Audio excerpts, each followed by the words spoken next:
Welcome to the Creative Island Podcast, a show aimed at helping creative individuals transform their passion into profession. Each episode will share powerful strategies, tips, and practical tools to empower you to create the income, the lifestyle, and the legacy you were designed for. We are your hosts, Adam Bowman and Jason Pepper. Enjoy the show. Creative Podcast. We're back at you in the studio. It's not really a studio. It's the conference room at Jason's condo place. But, you know, it is what it is. We're going to level up soon. I didn't ask you how you were doing in the last one. How are you doing, brother? Good, man. Good. Busy. Fired up? Busy? Fired up. That's what I'm talking about. Playoff hockey is just rocking right now. Playoff hockey, playoff basketball. I don't know if you're that much into basketball. Lakers just took it. This is going to come out like a couple weeks later, but still. And then the Jays have been tearing it up. Like MLS is going to start up again. Like city's like so on fire. Do you notice, before we get into the podcast, do you notice like when the Leafs are in the playoffs, like the city's electric, man. Like, because I haven't watched a full game of the playoffs, which sucks because like I've just been literally working all night shoots pretty much. And like I'm driving, and it really like it fucks me up because I'm driving, and most of the time I have to get off at York, off the Gardner, and it's screwed up right there because you got Bremner. It's just, you know, the Rogers Center, Jays game, Leafs game. It's like, it screws me up. But like when you're down there at like 6:30, whatever, it's buzzing. Like you see the Leafs jerseys. Sure. Like it's like, it fires me up. I'm like, this type of year, weather's changing. Leaves are back on the trees. Like, oh, I love playoff hockey, man. So it fires me up. Anyway, for those of you listening that don't know, we're filming out of Toronto, Canada, so we're big Leafs fans. Yeah, huge Leafs fans. Well, this might come out, like I said in the last one, they could be toasted. But this may not age that well, or it might. Yeah. We'll find out. Yeah. Anyways, dude, what are we talking about today? Okay, today's episode, we're going to get into something kind of cool. It's a topic that, you know, I think everybody sets goals, and the people that get goals, there's a big difference between people that actually achieve the results they want and people that don't. And I think it's the emotion we put behind our goals that we set. Interesting. It's the emotion we put behind the events in our life or the results that we're trying to get to. So I had a mentor years ago, and he said, Jay, you got to feel it to reveal it, man. And I was like, what does that even mean? Yo, this is kumbaya shit, bro. But he, you know, he explained it. And he said, you got to visualize, you got to be focused, and you got to put the emotion behind the event and behind the result or behind the people that you want to eventually, you know, get to. And if you do that, you know, you'll pursue it. You'll push through the pain and suffering, the challenges that come up more than someone that doesn't. And I'll give you some examples. Okay, let's do it. Because I think analogies kind of will help people kind of digest it a bit more. But basically, like we all started drinking alcohol at some point, right? And, you know, whether that was really young or that was legal, whatever. But, you know, most people, when they start drinking alcohol, they don't like it. Yeah, it's right? poison. Doesn't taste good. Yeah. It kind of smells like, you know, it doesn't smell. You don't know how good. to do it either. Maybe the buzz doesn't really like feel that good because if you're not used to it, you don't really know what to expect. Yeah. And if it's like, if you go straight to the hard stuff, it burns. It's like, you know. Yeah, it's not fun, right? You just end up throwing up everywhere. Or at least in your initial experience with it. The foray into it sucks. Yeah, it wouldn't be very fun. However, within a short period of time, you start realizing the social benefits, maybe the family dynamic that it kind of brings, or maybe the community, the community. Maybe it's you're connecting with friends. All of a sudden, you're building up all this emotion around alcohol that you're not even consuming alcohol anymore, other than the emotion you put behind it. You're pursuing the emotion behind it, not the actual substance itself.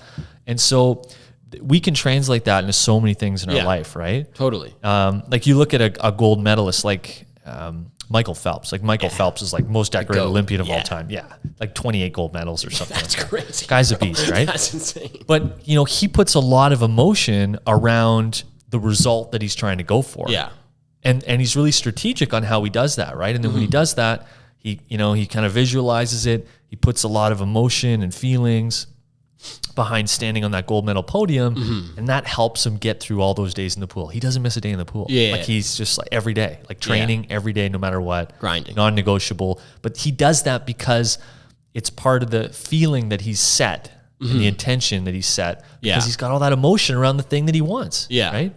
And so, yeah, man. So that's what we're talking about today. Yeah, man, I can relate to that so hard. Like I remember for I'm not sure if you're familiar, you're probably not, but like when you start submitting to festivals for film festivals, like I had this documentary I was really, really, really proud of in third year. And basically there's this website called Film Freeway.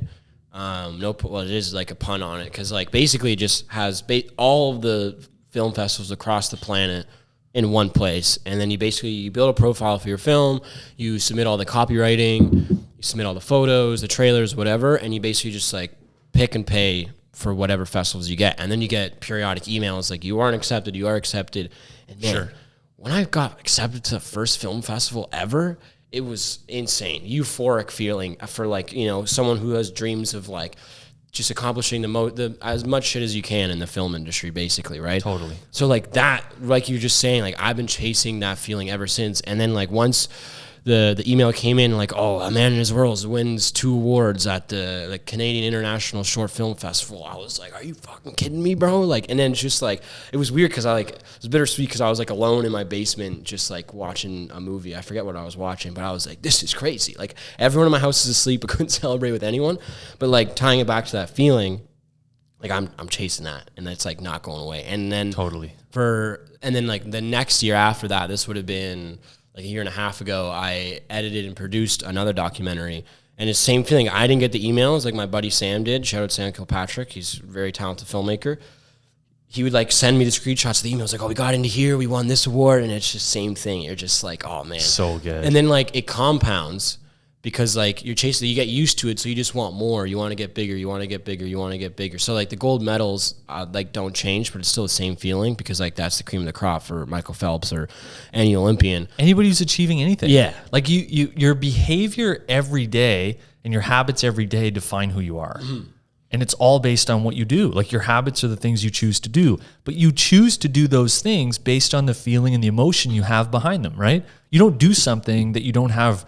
Like if you have a negative emotion around something, you don't do it. Yeah. You have a positive emotion around something, you go and do it. Yeah. So yeah, you're in control of what emotions you put behind what events or results or people that you're trying to strive for. Yeah. And so I've always found it super helpful visualizing and that exact finding the result or getting to that, you know, gold medal podium, whatever that is for you. Yeah. That you don't have to be an athlete, but whatever that ultimate result is, visualizing it and putting so much emotion and feeling and positivity around that, that will drive you and that'll push you through all the pain and challenges that come up to get there. Because you got to go through 1,000 hoops, you got to jump so many hurdles, like so many. Especially just like even just building up the swimmer thing. Like I knew a lot of swimmers growing up in high school. And it's like, you know, 5 a.m. every day in the pool, it's after school, easy. Same thing. It's not like, easy. What are you doing this for? And then it's just like you said, like once the accolades come in, and I'm not saying like you don't have to be an accolade chaser. It just like as an artist, it helps with your portfolio, helps with your credibility. Like, you know, you don't do it for the whatever awards. the result is. Yeah. You want to incentivize the result. But exactly. In order to incentivize yourself to do it, you have to create a feeling so strong and so powerful that you're willing to do whatever it takes to get back to that feeling again. Totally. And like another great example is like someone that wants to lose weight. Like I see people all the time that want to lose weight, but they have so much feeling and emotion. Yeah. Like losing weight is not a hard thing to do. It's a really simple thing. It's more mental than... Yeah, like losing weight's really simple. Yeah. Just consume less than you expel, right? Yeah, exactly, yeah. Or you want to gain weight, it's the opposite. So, but people have so much emotion around food. Like, I don't know if you know this, but like sugar, like consuming sugars, simple sugars, so good. Yeah. But they have the same effect on your brain as like cocaine and heroin. Like they're crazy addictive, right? Yeah. And crazy, like, and you know, they trigger all those pleasure sensors. And so people have all these really strong emotions towards the wrong things, but then they want the other result. They don't build any emotion to the right result that they want, so they never get there. They always find themselves going to the things that the emotion they have behind the other results, right? So you have to be really careful on where you put the emotion in your life and what results you're putting them behind. 100%. Because that'll drive your behavior every day. Yeah, and it'll drive you crazy. And then you'll like get stuck in that rut and just like dig a deeper rut and not get out of it because you've just programmed yourself that way. Totally. You know? And it's just like to your earlier point, like I PA a lot, production assist on non-union, you know, I don't want to like denounce the credibility of them, but they're not like the craziest TV shows ever. They're not winning awards or anything. They're fun to work on, but like when I have to go on runs to Walmart and it's like the 5th time I'm at Walmart picking up a case of water, or someone needs like ibuprofen or some shit, I'm like, what the hell am I doing? Like, I'm like worth way more than this. But at the same time, I'm like, no, this is like across the journey. It compounds. Like, you just got to do it because, like, you know, you got to chase the result to some extent. Even though for this like particular thing, it's like removed, but it's still along the journey because like I learn a lot from being on set and whatever. So I just have to remind myself, like, you're doing good. And then I see like some dude pushing like 30 carts, like walking beside. I'm like, okay, you're in a decent place, better than just like, you know. But yeah, I mean, it all goes back to just like feeling it. You know, you got to do the behavior. Yeah. Like, if you want to get a certain result, you have to display a certain behavior. But in order to do the behavior, you have to have enough emotion or feelings or a sense of desire strong enough to go and pursue that behavior, or else you're going to pursue whatever behavior you have strong emotions behind. And if it's the wrong behavior or the wrong result that you're looking for, you got to change that. Yeah. Because it's just going to be this insanity loop over and over and over where you don't get the result that you want. Yeah. And I think it speaks to artists a lot because, like, I mean, very rarely does an artist just get success immediately and not fail at all. Like, you've been there, I've been there, fail every day just to lead to those successes. And it sucks so much to fail. Like, I fell flat on my face the other day. I can't really talk about it that much because, like, it sucked. But, like, it just builds you up because you're like, you gotta build a mental resolve to get around it at the same time and be like, no, there is like a bigger, like, you can't think of the macros. Like, you gotta think like super big scale sometimes, you know? Yeah. Well, you got to keep yourself inspired and you got to keep yourself moving in the right direction. So, you know, and so what do you do? Like, how do you get the emotion in the right result? Mm-hmm. Well, I like to visualize. Everybody's different, but like I'm a big vision board guy. Me too, and I've got like, I write stuff down and I'm always adjusting things. I'm always going back to things. You're a drawer. I'm a drawer. I'm a visual guy. I got pictures. I do cutouts, you know, print off things from the collages net. And shit. Whatever it takes, because the stronger the stronger that feeling is around that emotion, the higher the probability you're going to get that result. Yeah. Because you're going to move towards those things where, you know, you're going to find the pleasure in that. You're going to move towards pleasure instead of finding pleasure in something else. Yeah. You know? Emotions drive who you are. They're going to drive us as human beings. So you want to make sure that you're planting the right emotion in the right area or the right result or the right person so that you kind of move in that direction. Yeah. That speaks to me a lot as a filmmaker because I know some projects that I don't visualize enough or work hard on enough. Like, when I'm doing it, the intuition isn't programmed into you because you haven't done the prep. So the product just isn't that good. And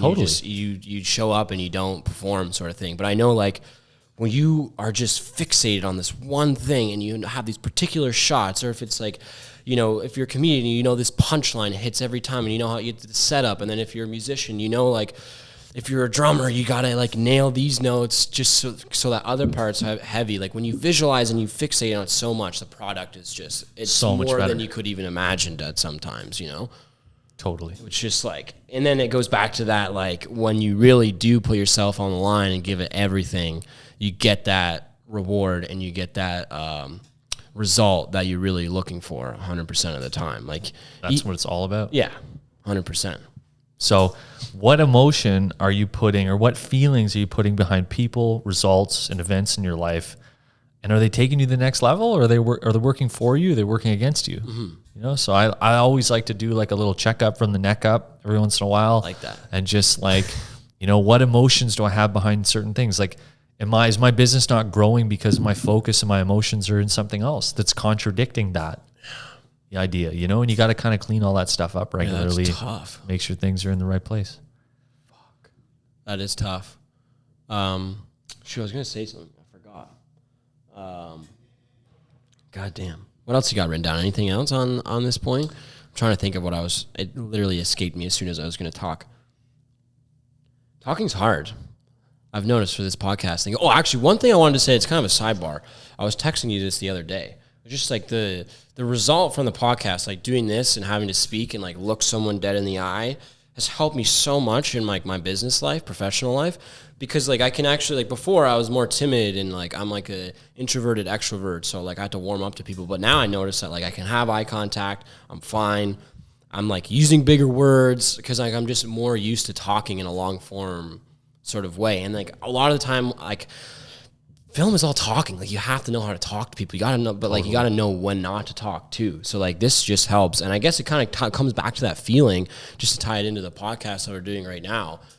Like if you're not in the moment with someone, like especially when I'm like shooting, it's just like it doesn't work. Like it's just like when your head is in the clouds or elsewhere, it doesn't work. But like when you're feeling it, you're winning it 100%. 100%. No, it's so good, man. It's just production over perfection. Yeah. Like I'm a big believer in just start something. Yeah. Just start it and go. Yeah. Because like there's so many people that never do that, you know, and you want to separate yourself from the crowd really quick. Just start doing stuff. Yeah. Like you immediately put yourself in a way smaller pool of people, and the more you do it, the more consistent you do it, smaller and smaller and smaller those pools of people get. Yeah, because people just aren't consistent, and people are afraid to start things. Fear drive people like crazy, man. I noticed that. Like I was taking our own advice you were saying, where it was like, you know, how we're like, you know, there's networking events every single day. Go to networking events, and I shoot these monthly live music events, and it's mainly in this like country niche, which was hard for me to get into because I was not a big country fan at all. I've warmed up to it a lot now. I like the independent stuff. The artists are amazing. I love networking. But this last one, I generated 3 leads in under an hour. Just like boom. And that was just, if I didn't show up, like I could have easily told the person who ran that, like, oh, there's like, I'm supposed to go to this film screening. I can't do it tonight. Let's reschedule. But I was like, you know what? I just got to show up, collect, do my thing. And like the one artist I was performing, she's like, oh, my album's dropping in July or something like that. I was like, oh, you got to do an album release party. And, oh, she's like, that's what she said, sorry. She's like, I'm doing an album release party. And I was like, you got to have a video for that. So you just like, you know, marketing tools, blah, blah, blah. She's like, yeah, we'll talk. And then another artist came up to me that was like her album release party was like the next week on the Friday. And I was like, we got to do a video. And she's like, yeah. So I came out, did a video. It was sick. She's going to post it soon. It turned out really well. And then this other artist that wants to get hired by the radio tracker that puts it on came up to me, and it was kind of a funny conversation because I'm there for like 2 hours, like filming live music. And she comes up, she's like, do you do live music? Do you film live music? I was kind of looking around. I was like, yeah, like, well, you just watched me for an hour and a half do live music stuff. But I was like, I wasn't that snarky, but I was like, yeah. Right. What do you need? And she's like, oh, I have this, blah, blah, blah, and just went. And I was like, boom, lead number 3 secured. And then like the next day I called her up and we talked, and I see like what value could I do. And then I started implementing this new thing, which is really good, the referral based thing, where I'd be like, this is X price right off the bat, right out of the gate. And if we go ahead on it, it's fine. Like, I know it's a lot, it's scary, but like, you know, it's quality shit costs money. That's what I've learned. That's like my big pitch now. I was like, if you give me, this is from Alex Ramosi, our boy that we shout out like every podcast, but it was basically like, if you bring me 2 other people that want to have the same product as you, then this is your price afterwards. And if it's after we've done the video, I'll send you a rebate. And she's like, whoa. Really? I was like, yeah. She's like, okay, I'm going to like see you in my network who needs stuff like this. And I was like, boom, let's go. Cause then that's like another 2 leads each time you pick up 1 lead, right? You want people to work for you. Like, yeah. And you want to incentivize people to do all the work for you. You know, like I have client referral. We have like a referral program in our company, like in both my companies. And basically each one of them incentivizes people to like refer, like go be like, if they're a salesperson for my company and they bring me a deal, there's a reward for them right away. Like, no, I don't even need to think about it. Yeah. And I do that on purpose so that I'm not doing all the work all the time. Dude. Isn't it so nice when somebody calls you and they're just like, here's a project. And you're like, whoa. You're like, whoa. And then you go back to the person. You're like, oh yeah, like, thanks for sending me this person. Here's a $200 rebate off that project because he brought me more. And it's like, that price is way more cushy because then they can use that for merchandising. They can use that to book another gig because like when they're just first starting out, so a lot of the time they're like paying for their gigs and stuff. It's like, so like they can like put the money up, and like we were going to go for one that was supposed to be at the Drake Underground. I was super pumped because I really wanted to film with the Drake Underground, but they're just like, you know, our budget's shot, like we've overspent. We're just got to recoup money. I was like, that's totally fine. Totally understand it. But I was like, the next one, bring me 2 people so we can knock your price down and we can go ahead and do it and have a stellar product so like people can see your work. Because that's like the easiest way for a musician. If you have filmed events, it's so easy to get hired at bars, at pubs, at festivals, the whole 9, because people can just see your stage presence, people can see the crowd work and the whole 9. Totally. And it comes back to that feeling. Like, I mean, I guess I'm just like selling my product right now, but like when people see you on stage, like in a video, it's hard to like sell them if you don't have that as well, because they don't know the feeling the energy you bring. Because if you're a event host or a festival planner and you hire someone without knowing like their chops on stage and they blow it, then your festival sucks. But if they see you on stage and they already know you have that feeling, that energy you bring, and it's just way better. Yeah, I remember your branding's your reputation. Yeah. And everybody's got to work on their branding. Yeah. Branding's so important because it differentiates you from everybody else. Yeah. So yeah, to that point, I asked ChatGPT because I saw this YouTube video and I dropped my website link into ChatGPT. I was like, give me like 10 things that I could improve on my website. It tore me a new one. It was like, your SEO sucks. You need to start doing copy. And it was like, if you give me topics, I can write copy for you. So it was trying to basically get me to hire like the AI service, and it just said like 9 other good things. And I was like, damn, like this is a wake up call. Cause like, I mean, I don't generate any business from my website, which kind of sucks, but like it's more a portfolio. Right. But at the end of the day, I was like, damn, yeah, my website needs work. It was like, it's dark. It's like, it needs to be colorful. It needs to be more energetic. And I was like, damn, like, thanks. It can be, but like, don't get too hung up on it. Cause I know people that spend a fortune on their website and their website sits and does nothing because their business doesn't necessarily need the website to create income for them. Yeah.